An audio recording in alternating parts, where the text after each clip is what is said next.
Hey guys, welcome back to my YouTube channel. So in this video, I'm gonna show you kung paano ako mag-shearing. So let's get started. Unang-una ay kailangan natin ng piece of fabric. Susunod naman ay kailangan natin ng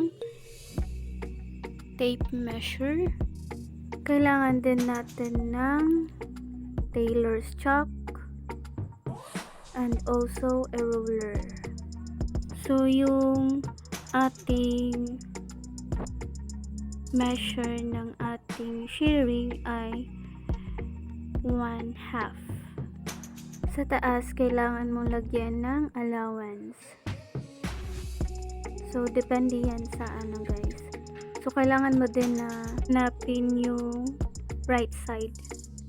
Okay, simulan na natin yung pag-measure.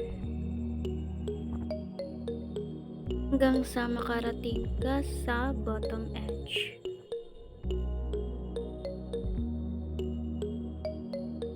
Gumawa ka ng straight line gamit ang ruler.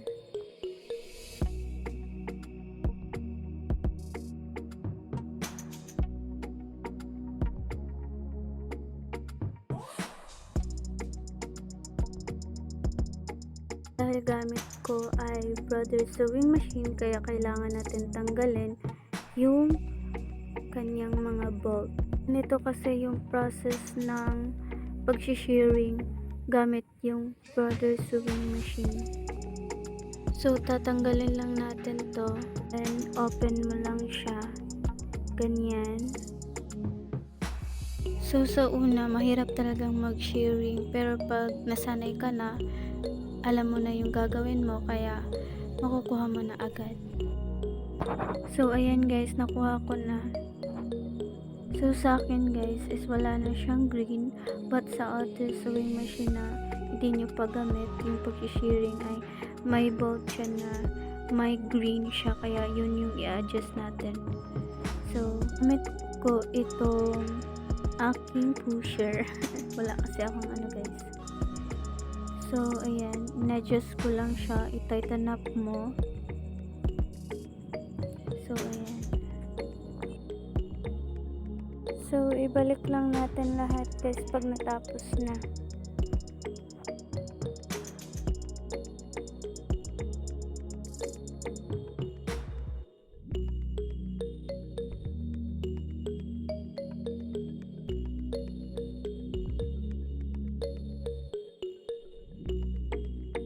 So we have to move on to putting a elastic thread to the bobbin.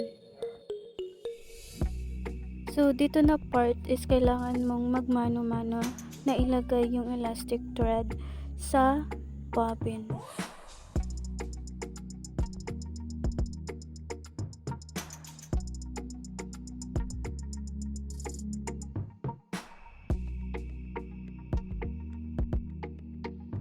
So pagkatapos mong ilagay is i-cut mo yung mga excess elastic threads.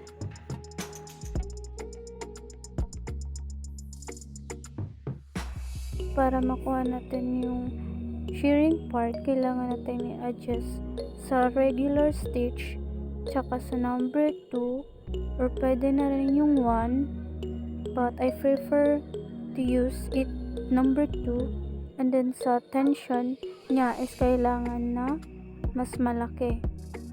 Katulad niya, 6 yung kinamit ko. So, ilagay lang natin yung elastic thread. Same process sa paglalagay mo ng regular threads.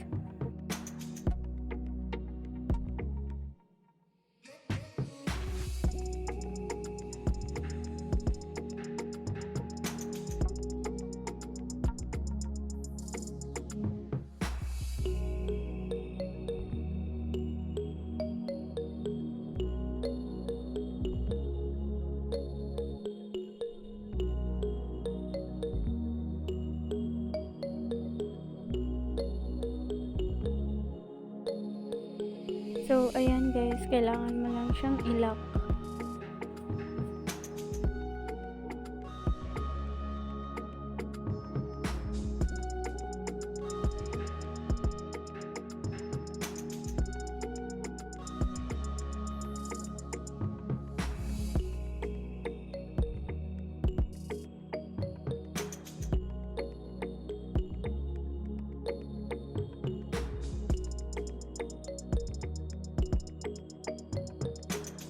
And ito na yung ating Shirring. Yay!